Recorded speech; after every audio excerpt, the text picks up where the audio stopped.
सकाळु शीघ्र उठिबार बहुत सहजिया उपाय। सकाळु सकाळु उठिबा प्रत्येकटी व्यक्ति पई बहुत भल होइथाए। प्रत्येक छात्र छात्री बा कोनोसी लोक हेउ तांको जीवन में किछि ना किछि लक्ष्य निहाती हेबे थिबो, जाहाकु पूर्ण करिया पई सेमानकु परिश्रम करियाकु पड़िथाए। निजर लक्ष्य को हासिल करिया पई मध्य अधिक समय रे मध्य आवश्यकता रहिथाए।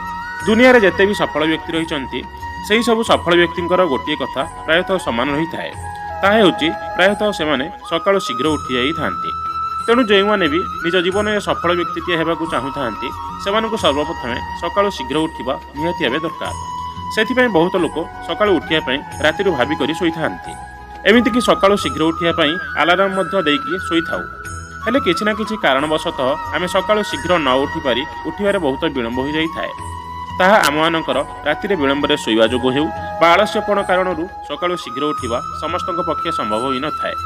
तेणु सकाळु शीघ्र उठिया पई आज एपरि तीनोटी उपाय कहियाकु जाउछु, जे उपाय को अनुसरण करी आपण माने मध्य सकाळु शीघ्र उठी पारिबे। नंबर 1, प्रत्येक व्यक्ति को सकाळर 4 रु 5टा समय मध्यरे उठी जिबा उचित।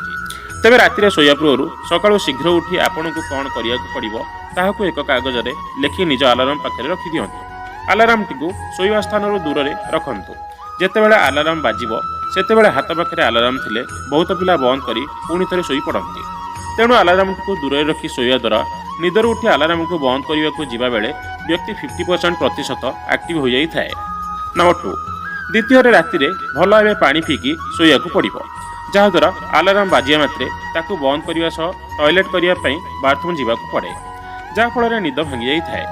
तापरे जदि आपण मुह को भल भाव पानी सहायता धोई दियंती तेबे आपणक निद पूरा छाड़ी जाई थाए। तेबे एही दुई उपाय को करी आपण मध्य सकाळु शीघ्र उठी पारिबे। फ्रेंड्स, आपको जदि भिडियोटी भल लगी थाए प्लीज लाइक एंड शेयर करेंगे और आपणकर मतामत कमेंट माध्यम जनवाक अनुरोध। रहुछि। जय जगन्नाथ।